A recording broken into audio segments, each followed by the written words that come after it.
Bonjour à tous, on est le 29 janvier.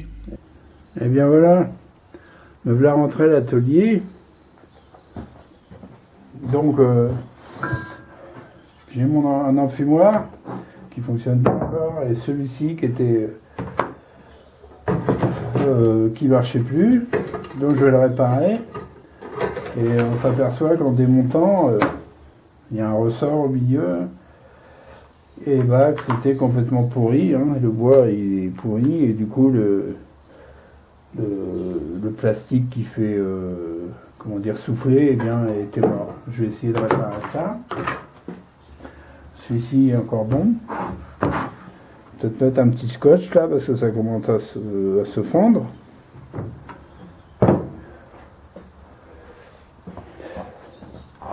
Donc bien oui, l'atelier, eh bien je sais pas si on va bien voir là, mais l'atelier.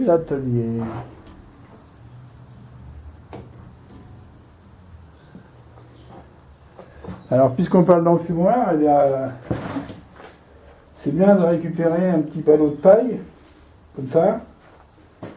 Donc ça c'est un monsieur que je remercie, chez qui j'ai 3-4 ruches, et qui a des petites bottes de paille comme ça. Bon, celle-ci, elle fait 18 kilos. Hein. Et du coup, j'ai de la paille pour mon enfumoir, pour l'année prochaine.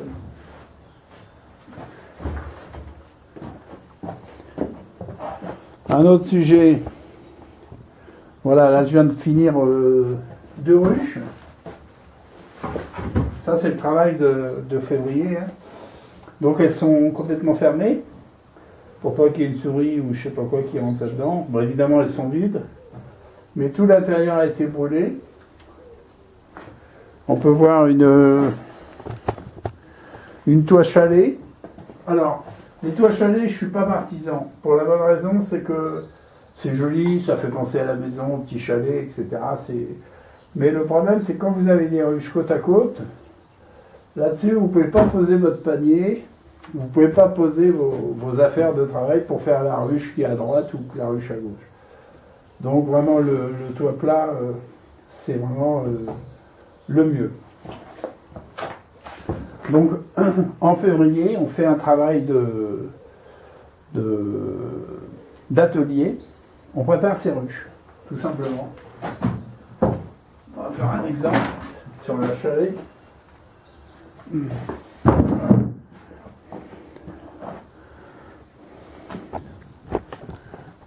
Allez, je vous en mets. Voilà, j'ai enlevé le toit. On peut voir que ça c'est propre. C'est prêt à redémarrer quoi. Hein.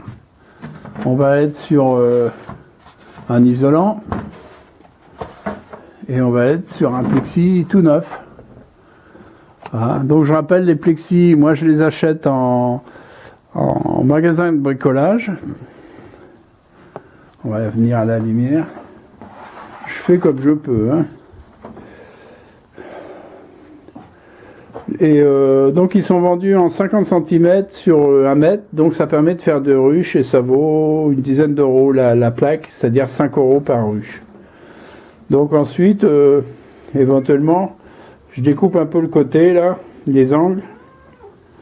Voilà mon chat. Donc cette ruche a été complètement désinfectée au chalumeau, hein. C'est-à-dire brûlée à l'intérieur. Il faut bien faire les crémaillères surtout. Il faut les gratter au tournevis et qu'il n'y ait plus du tout de détritus. Et moi là je l'ai rempli, j'ai encore c'est des cadres de l'année dernière qui ont été trempés dans un bain d'eau avec un peu de lessive de soude. Et on obtient ça. Maintenant il me reste à passer un petit coup de chalumeau là-dessus et c'est reparti pour 1 an.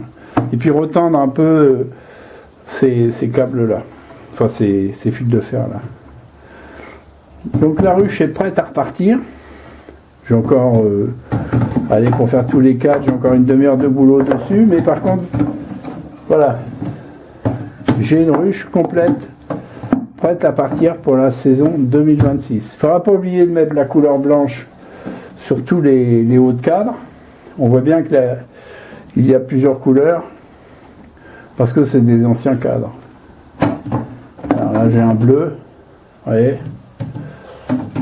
Donc c'est des cadres que j'ai sélectionnés l'année dernière qui peuvent repartir pour une saison, ça évite de racheter et de gaspiller son argent, et puis en même temps c'est comment dire, c'est le travail de l'apiculteur.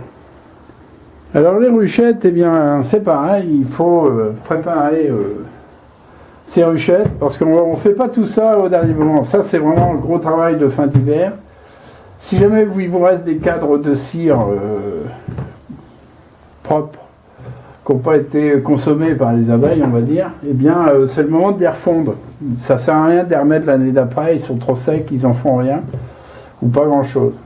Donc on les refond, tout simplement, on les remet dans de l'eau, on fait ça dehors. En février, c'est la bonne saison, les abeilles ne sortent pas. Si possible, on fait ça quand il fait 4-5 degrés. On fait, parce que les vapeurs de cire attirent les abeilles, c'est pas la peine de les déloger de leur ruche pour venir voir ce qui se passe, simplement parce que ça sent bon la cire, quoi. Donc voilà ici une ruche qui a été faite, brûlée au chalumeau. Et surtout, le truc important, c'est ça. Ça, il faut gratter. Donc, vous pouvez gratter avec ça, à la pince, justement. Vous grattez bien, là, le maximum. Et vous brûlez fort. Hein. Là, faut y aller. Parce que s'il y a une maladie, c'est principalement là que ça peut se faire. Et l'intérieur, on remet un coup de chalumeau. On voit pas bien, là, mais peut-être ici. Voilà, l'intérieur est rebrûlé. Voilà, une ruchette qui est prête à récupérer un essaim au printemps.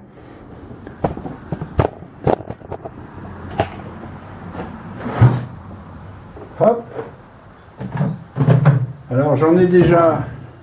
Là, on peut voir qu'il faut que je découpe un isolant, un dessus-bois aussi, à la dimension de la ruche, parce que les ruches ne font pas la même épaisseur aussi. Voilà, ça c'est un toit que j'avais fait. C'est une petite ruchette maison. Donc un petit paravent pour la pluie, pour que la goutte tombe à l'extérieur. Là j'ai pas de grille pour l'instant, mais que je vais mettre quand j'en aurai besoin. Donc je mets une mousse. Alors ça c'est des vieux fauteuils de déchetterie. J'ai récupéré de la mousse, je vais essayer de vous faire voir. Je découpe des morceaux. Ouais, c'est un bout de vieux fauteuil, donc ça permet de recycler aussi. Hein. Alors l'avantage de la mousse, c'est que quand c'est mois d'avril-mai, vous récupérez un essaim à l'intérieur. Une fois que le soir, vers 10h du soir, quand il fait nuit, que vous allez déménager votre essaim, parce que vous n'allez pas le laisser où vous l'avez trouvé, vous mettez une mousse, comme ça, avec un tournevis, ou le lève-cadre, et là vous sanglez, et vous pouvez emmener votre ruche. Une fois que vous l'avez mis sur votre... dans un nouveau rucher, à l'écart, hein, évidemment, eh bien, il fait nuit, vous éteignez votre lampe de poche, surtout, sinon ça incite les abeilles à sortir, et vous tirez. Et voilà. Et vous êtes tranquille. Alors normalement, il faut 2 vis, là, à dimension, avec une grille montée. Mais ça a vraiment le côté où on n'embête pas les abeilles, on vient de les poser, on ouvre et le lendemain, elles font leur vol de reconnaissance. Vous voyez, avec une pointe de... Voilà, c'est aussi simple que ça à poser. Voilà, faut pas oublier que on fait du... Hop là. On fait aussi du bûcheronnage en ce moment. Si vous avez des branches au-dessus de vos ruches, tout ça, bah faut les enlever, c'est le moment. Vous voyez, en février, il y a plein de choses à faire. Préparer son rucher pour que la saison se passe bien. Alors là, on est à l'extérieur de mon bâtiment. On peut voir que toutes mes ruches où la grille de sortie est à l'envers sont des ruches qui ont été désinfectées, nettoyées, etc., prêtes à repartir au printemps. Donc moi je pratique l'essaimage, je récupère les essaims et je suis tout prêt. J'ai plus qu'à mettre des câbles dedans. Donc là j'en ai 6, j'en ai 7. Il faut que je finisse cela. Voilà, puis les clôturer. Donc brûler au chalumeau et finir comme ça. Celles-là elles sont vraiment prêtes à l'emploi. J'en ai 6 plus une autre à l'intérieur. 7 ruchettes pour récupérer mes essaims. Et en tout, j'ai encore, on peut voir que là, ici, j'ai encore 2 ruches à préparer, à désinfecter. Et voilà. Donc quoi faire en février? Il y a toujours du travail à faire. Et même quand on voit un peu du moisi comme ça, comme celle-là, on va enlever ça, bien la brûler ici, remettre un coup de peinture. Parce que là, apparemment, ça n'a pas bien marché. Le lasure n'a pas bien fonctionné. Donc après pas mal d'années d'expérience, les lasures apicoles, je trouve pas ça terrible. J'en ai, hein, mais j'y retournerai pas. Je préfère les peintures, genre peinture suédoise. 2 couches ou 3, ça dépend des peintures. Et éventuellement, on y retourne. Rien ne vous empêche de mélanger les couleurs. Allez, voilà, ça fait quand même beaucoup de boulot qui vous attend pour le mois de février. Il faut savoir que les abeilles vont se réveiller vers le 15 mars. Alors abonnez-vous à ma chaîne, un petit pouce fait toujours plaisir. Et ceux qui veulent faire partie de ma chaîne privée, donc faire partie de ma communauté, vous cliquez sur rejoindre en dessous de la vidéo. Donc rejoindre. Merci d'avance.